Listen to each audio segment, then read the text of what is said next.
機緣際會嚟嘅，因為佢嗰陣時咧就係佢可以話係一個非常高階嘅一個 Montauk Kids 啦嚇，咁我叫做，因為個女仔唔係 boys 啊，咁佢都係 Montauk 嗰個 program 出嚟嘅，咁啊佢咧接受任務嘅時候咧，佢其實咧就主要咧就係做性奴啦。可以話提供性服務俾 CIA 啦、NASA 嘅人啦，甚至乎咧佢亦都係一個咧messenger， 咁啊專門咧就係去將一啲信息或者係毒品咧就係去交俾咧政府各方面嘅一啲高官，包括咗咧幾任嘅 presidents， 佢話佢自己服務過Kennedy 啦、Clinton 啦呢啲咁樣嘅即係直情係元首級嘅一啲政要啦。咁咧，而佢咧係當佢一次執行任務嗰陣時，因為佢自己咧就 recover 咗一啲 memories，而佢自己咧就因為佢 program 咗，如果佢能夠記翻起咧一啲好重要嘅資訊嘅時候呢，佢就係要自殺噶啦。咁佢而嗰陣時呢，就即係好似有個 trigger 咁樣呢，因為佢記起，然之後呢就有一個啟動嘅機制，佢接收到，佢就自殺，佢就揾架車呢去撞落棵樹嗰度，而響佢受撞擊嘅一刻呢，佢成個身體呢就係拋出咗，撞穿咗嗰個擋風玻璃，跌咗出車外。點知佢唔死得之後呢，佢就開始呢，即係有翻記憶，咁咧就即係後來咧，就經過即係13年時間，佢差唔多全部嘅記憶都翻嚟，就寫成咗呢本書咯。嗱，你頭先所講即係中情局做呢樣嘢，都係用一種傳統嘅方法去做啊。咁但係去到而家咧，再唔需要用呢種技術，因為美國啦，咁其實有一間叫做 M2 技術公司咧，佢哋已經可以咧係好有科學化同埋好可以大規模啦去改變人嘅思想行為。咁佢係點樣做呢？嗱，我哋都知道我哋每個人都有腦電波噶嘛，係咪？其實腦電波都係一種嘅脈衝啦。咁而呢間公司佢係點樣呢？佢將人所有嘅情緒呢，就用一個腦電波嘅儀器去 scan 過去，同埋做一個整理分析。即係譬如你開心，你個頻率就係20嘅；你傷心就係30；你恐懼或者憤怒呢就係40。然後呢，佢將呢啲咁嘅數據整合咗之後呢，就化為咗一種嘅圖譜啦。將呢種圖譜之後呢，就再加以整理，就成為一種嘅電子脈衝，再植入翻喺人個腦嗰度。咁之後呢，佢就可以透過呢一種嘅腦電波呢，釋出一啲唔同波段嘅腦電波呢，去干擾人嘅情緒。嗱，咁即係嗰個原理就係咁簡單。其實呢，就仲有好多其他嘅技術嘅，即係頭先我哋講緊嘅呢啲 MK Ultra 嘅一啲研究呢，其實都係可以話係舊文嚟嘅。講緊由50年代去到70年代嘅研究。今時今日呢，即係已經可能係呢啲已經係舊有技術嚇。咁而家已經去到頭先阿中原講嗰啲咁樣嘅新有技術，其實喺上個世紀90年代，即係伊拉克戰爭時已經用緊啦。因為電磁波技術其實喺嗰個年代已經係一個測試或者應用嘅階段啦。咁相傳呢，美軍呢就係向巴格達呢裏面嗰啲嘅伊拉克政府軍呢就發射一種嘅電磁波脈衝。咁冇幾耐呢，咁所有嗰啲嘅伊拉克士兵呢，大部分呢就自動啦舉高雙手，放低晒槍，行出嚟投降啊！因為原來嗰種電磁波呢，令到佢哋個人呢個戰鬥力下降啦，受到干擾啦，咁同埋呢就失去咗作戰嘅鬥心啊！所以所有嘅士兵呢就乖乖地行出嚟。最近一次係07年，亦都係發生喺伊拉克嘅。咁所以話伊拉克戰爭其實係好一個武器嘅試驗場。佢哋同樣用翻呢種嘅電磁波武器，就射向喺坦克裏面嘅一啲嘅叛亂分子啦。咁嗰班人呢，就突然間全部走晒出嚟，跪晒喺地下上邊做祈禱。即係喺作戰期間，佢哋放低晒所有嘅武器，抌低晒所有嘅汽車啊、戰鬥坦克，走出嚟祈禱。咁呢嗰一班嘅伊拉克嘅叛軍呢，咁啊束手就擒啦。咁你會睇到其實原來我哋透過呢一種嘅 mind control， 即係思想控制嘅武器，透過改變人接收到嘅電磁波呢，就可以令到人嘅情緒呢突然間變得好暴力、好憤怒、好情緒高漲。突然間就變到好似一隻貓咁溫順啊，會跪喺度懺悔啊，個人好平靜。咁呢一種呢，你會睇到嗰個思想控制嘅武器已經係應用喺戰場上。係，其實我哋上季講呢 HARP 嗰集呢 HARP 呢種技術亦都係呢，即係牽涉到有嗰個思想控制嗰個功能嘅。咁我哋嗰集其實都蜻蜓點水講咗少少嘅。呢度我仲有一個資料呢，可以即係同大家分享嘅。咁呢個科學家叫做 Wilhelm Reich， 咁咧就喺1940年代嘅時候，佢就係即係發現，即係叫做發明咗咧嗰種電子通訊啊，即係無線聲頻嘅輸送嘅技術啦。咁咧就佢自己係踢爆嘅。嗰陣時咧，佢咧就話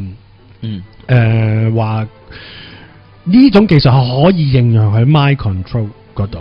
咁咧後來咧就佢同 CIA 合作，咁就即係起咗好多嗰啲 mind control 嗰啲 cell tower 啦。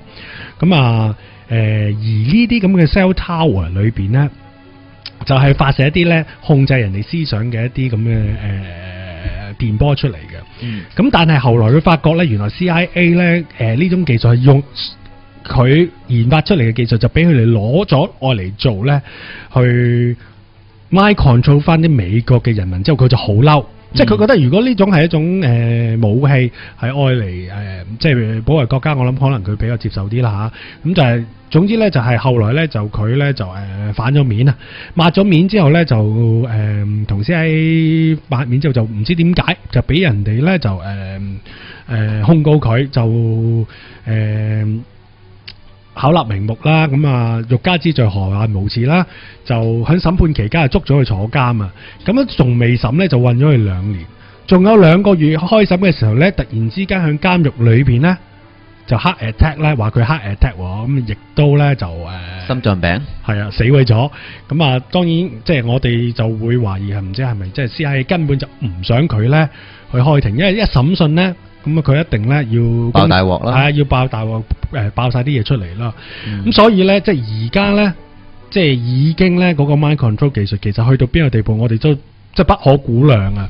咁但係咧，我亦都手頭上知道有啲資料咧，即係話呢啲咁嘅好似手機發射塔嘅一啲咁樣嘅mind control 嘅建設呢，咁其實都有解化嘅方法㗎，因為有啲叫做 organ generators 嘅東西，如果你譬如咁你裝翻呢，你亦都可以令到響嗰個安裝嘅位置嘅1300尺之內呢，即係就可以解除到呢啲咁樣嘅電磁波嘅mind control 嘅控制咯。嗱，其實呢一種 mind control 都應用喺呢個心理層面或者係一個醫學嘅用途。咁好多時一啲嘅精神科嘅醫生啦，佢會藉助一啲嘅光波啦，藉著一啲音樂啦，或者係釋放出嚟嘅頻率咧，去令到個病人嘅情緒得以緩和啦、平靜啦。咁但係我哋諗到啦，如果呢一種咁嘅技術，呢種可以控制人電磁波嘅技術應用喺商業層面，我哋可以諗到。當全個城市都裝有呢啲電磁波嘅收發器或者係發射器，我哋釋出一種令人喜悅啊、想購物啊、好內心空虛嘅電磁波。我懷疑啊 Steve Jobs 咧就係用緊呢樣嘢，個個走去買 iPhone 嘅，係已經係用緊㗎啦呢啲。仲有你買完 iPhone 1咧、iPhone 2、iPhone 3咧，其實可能佢內置部手機就會釋放一種嘅電磁波，就話你要追機啦，你要買新機。因為而家咪話有種又唔知叫做咩蘋果症候群嘛，即係可能你用得 iPhone 多咧，你咧就日日唔知係咪裏邊有啲乜嘢嘅 mechanism 啦，你傾得多咧又思想控制咗你。總之咧，你用咗明嗰個 product 咧，你就好似咧上咗癮咁。iPad 見到又話要買，跟住自己屋企嗰部 laptop 又要換翻做 MacBook Pro 咁樣咯。其實就係如果當我哋應用呢一種嘅電磁波嘅思想控制技術喺商業上或者喺呢一個嘅消費資本主義上邊，其實係好簡單。只要我喺城市裏面每一個角落都裝有呢種咁嘅電磁波嘅發射器，釋放出一種令人想購物啊、內心空虛啊、好需要滿足啊、喜悅嘅感覺呢，啲人一入到去城市，一入到去商場，接收到呢個信號之後呢，去消費啦、去買嘢啦、去食嘢啦。咁其實呢樣嘢呢，就係正正係思想控制經常要做嘅嘢啦。OK， 嗱，我哋今集嘅時間去到呢一度啦，咁我都希望大家其實明白到我哋思想嘅控制呢係好廣嘅層面，唔單止應用喺軍事上邊啦，喺我哋日常生活層面上邊都不斷應用噶。雖然有啲嘢我哋未必可以避得到，但係起碼我哋知道，其實好多人呢想藉住思想控制呢去影響住我哋嘅行為啦，令到我哋係被成為一個奴隸嘅。OK。好啦，咁啊去到最尾之前呢，阿豪西係咪有一個金句想同我哋講下？冇錯啦，本集金句時間啊嘛吓，咁啊頭先都講過幾轉噶啦，咁呢個金句我先介紹下，呢個金句應該係呢，即係好幾年前啊，我諗我諗就7-8年前啊，咁呢就有個講座講飛碟嘅吓，當時呢就我冇聽到，咁但係呢，我就知道呢，有個咁嘅口號嘅，係可以話佢哋呢飛碟講座裏邊請咗呢 Stanton Friedman 佢可以話係呢一個界別裏邊嘅一個飛碟界飛碟界嘅一個巨頭啦。咁當時嚟香港演講嘅時候呢，就有一句咁樣嘅宣傳嘅口號就係話：你可以不信，但不可不知咯。咁我覺得呢，喺我哋而家呢，即係充滿了欺騙嘅一個社會裏邊咁啊日日呢都俾人呃我哋。其實呢，當中呢，亦都有好多呢，即係難以置信匪夷所思嘅事件。咁遇到呢啲咁嘅匪夷所思嘅事呢，咁我覺得呢，即係大家呢，亦都要保持一個開放嘅態度，就係所以你可以唔相信佢，但係你都要去 learn 下究竟係乜嘢，你先至呢個探索真相嘅精神嘛。好，阿野做可唔可以有多一句金句㗎？好啊，俾多你多一句啊。呢句呢就係嚟自阿 Alex Jones 嘅網站嘅。There's a war on for your mind， 即係個戰場呢，而家我哋最大嘅戰場呢，就喺我哋每一個人嘅思想入邊。係啦，咁即係話，當我哋能夠成功開拓呢個戰場而控制到你腦部嘅思想就話呢，咁就可以不戰而屈人之兵啦。而家如果我哋要贏翻呢場戰爭呢，就係我哋每一個人要操縱翻自己嘅思想，掌握多啲嘅資訊啦，令到自己起到一個防護牆嘅作用啦。係啦，即係同埋，我覺得我唔知呢，靈修冥想靜坐我覺得呢個真係即係講得好遠即係你增加自己嘅覺醒，即係你去認識你自己，你知道嗰個真係你自己咯。咁我覺得都係一個即係防禦 mind control 嘅一種，我 recommend 大家可以去 try out 嘅。好，最後一句，希望大家多啲關照下自己，控制下自己嘅思想啦。OK， 好，拜拜。